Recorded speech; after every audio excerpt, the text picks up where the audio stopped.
Hello friends, ఈ వీడియోలో అసలు గాంధీజీని గాడ్సే దేనికి చంపాడు, అలానే చంపిన వెంటనే తప్పించుకోకుండా దేనికి లొంగిపోయాడు, అలానే ఇప్పటికీ చాలా మంది గాంధీని గాడ్సే చంపడం అసలు తప్పు కాదు అని ఎందుకు అంటూ ఉంటారు. అలానే అసలు గాడ్సే ఎందుకు ఇంత దారుణం చేశాడు, గాంధీ ఆ రోజుల్లోనే చాలా దారుణమైన తప్పులు చేశాడు అని చాలా మందికి తెలుసు. మరియు బయట ప్రపంచానికి తెలిసింది ఒకటైతే బయట ప్రపంచానికి తెలియకుండా దాచినవి చాలానే ఉన్నాయి. అందుకే గాంధీజీ గురించి మీకు తెలియని కొన్ని భయంకరమైన నిజాలు కూడా ఈ వీడియోలో మీకు క్లియర్గా చెప్తాను. దయచేసి వీడియోని ఎక్కడా స్కిప్ చేయకుండా చివరి వరకు తప్పకుండా చూడండి. వీడియో చాలా ఇంట్రెస్టింగ్ అండ్ ఇన్ఫర్మేటివ్గా ఉండబోతుంది. అట్లాగే మన ఛానల్ని ఇంకా సబ్స్క్రైబ్ చేసుకోకపోతే ఛానల్ని సబ్స్క్రైబ్ చేసుకుని మాకు సపోర్ట్ అందించండి ప్లీజ్. మన ఇండియాకి స్వాతంత్రం తీసుకురావడానికి పోరాటం చేసిన ముఖ్య వ్యక్తుల్లో ఆయన కూడా ఒకరు. మన ఇండియాలో ఈయనని దాదాపుగా దేవుడితో సమానంగా పోలుస్తారు. మన ఇండియన్ కరెన్సీ మీద కూడా ఈయన బొమ్మని అచ్చువేయించారు. అలాంటి వ్యక్తిని నాథురామ్ గాడ్సే జనవరి 30, 1948 కాల్చి చంపాడు. మహాత్మా గాంధీని గాడ్సే కాల్చి చంపిన తర్వాత అక్కడి నుండి పారిపోకుండా లొంగిపోయాడు. ఆ తర్వాత గాడ్సేని ఉరితీసి చంపేశారు కూడా.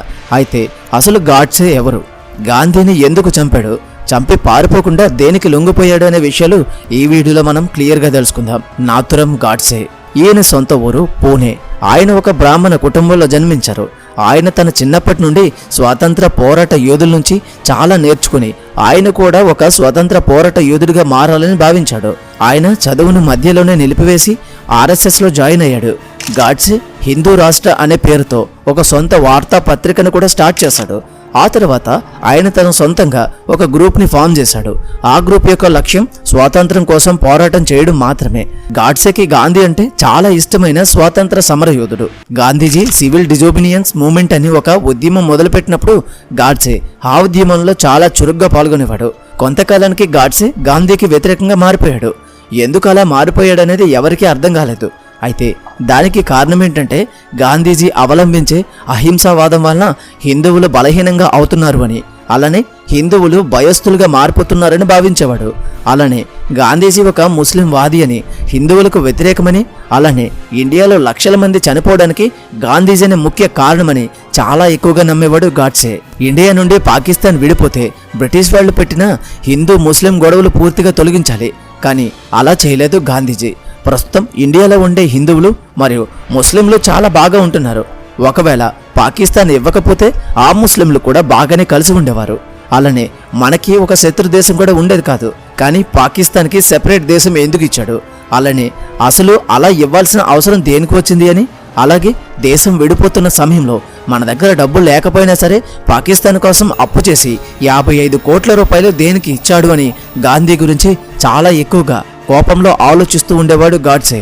అసలు గాడ్సే ఎందుకు గాంధీజీ గురించి అంతలా ఆలోచించేవాడు, గాంధీజీ మీద అంత పగని ఎందుకు గాడ్సే పెంచుకున్నాడు, అలానే అసలు గాడ్సే అనుకునేవి అన్నీ నిజమో కాదో కూడా ఇక్కడ మీకు క్లియర్గా చెప్తాను చూడండి. 1919లో అమృత్సర్ జలియన్ వాలాబాగ్ షూటౌట్ జరిగినప్పుడు మొత్తం భారతదేశం బ్రిటిష్కి వ్యతిరేకంగా ఆందోళన చేసేవారు.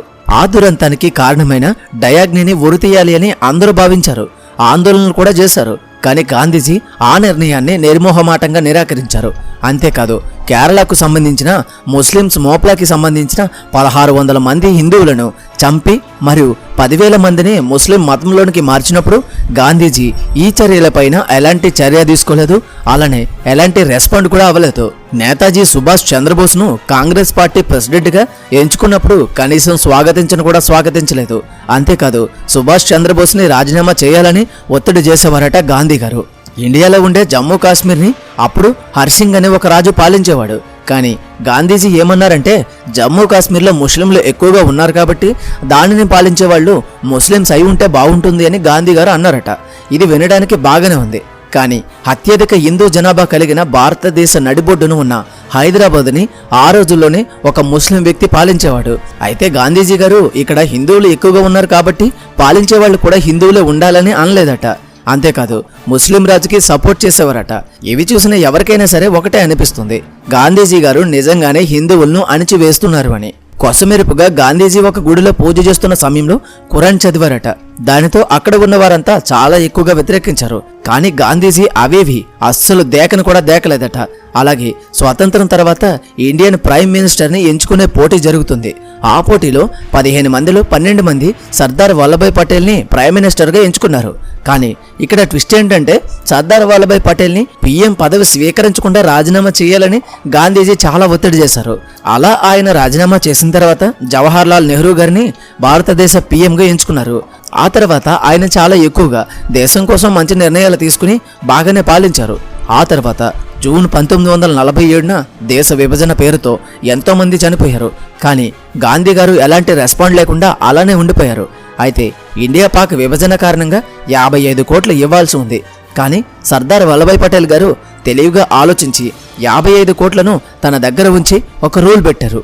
కాశ్మీర్ ఇండియాలో చేరేంత వరకు 55 కోట్లు ఇవ్వడం జరగదు అని తేల్చి చెప్పారు. కానీ ఇండియాలోనే ఉన్న మహానుభావుడైనటువంటి గాంధీజీ ఎంటర్ అయ్యాడు.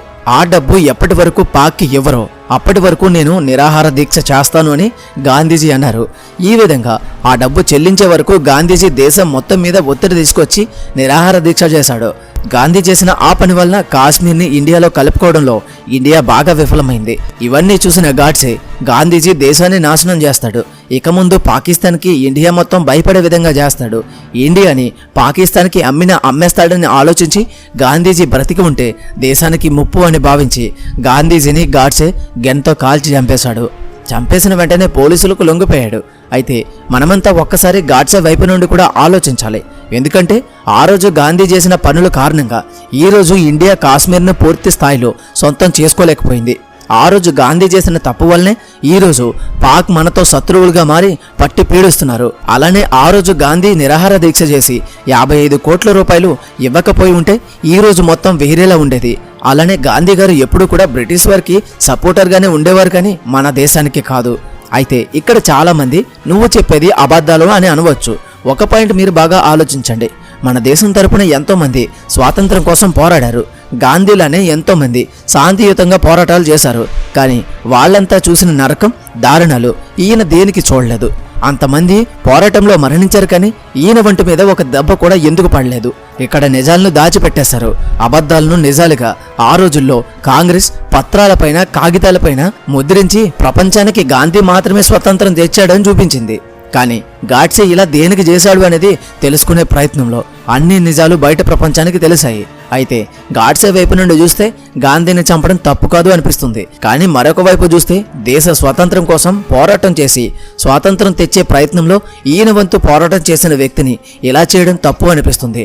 మరి ఇదంతా విన్న తర్వాత మీ ఫీలింగ్ ఏంటో తప్పకుండా కామెంట్లో చెప్పండి. అలానే ఈ వీడియోని మరికొంతమందికి షేర్ చేసి ఈ రియాలిటీస్ అన్ని కూడా తెలిసే విధంగా చేయండి. అలానే ఈ వీడియో మీకు నచ్చినట్లయితే తప్పకుండా లైక్ చేయండి. మీ యొక్క లైక్ మాకు చాలా సపోర్ట్ ఇస్తుంది. అలాగే మరిన్ని మంచి వీడియోస్ కోసం ఛానల్ని సబ్స్క్రైబ్ చేసుకుని పక్కనే ఉన్న బెల్ ఐకాన్ ఆల్లో పెట్టుకోండి. అప్పుడే మా డైలీ వీడియోస్ అన్ని కూడా మీకు వస్తూ ఉంటాయి. మళ్ళీ మరొక మంచి వీడియోతో కలుద్దాం. Until then thank you, bye, జై హింద్.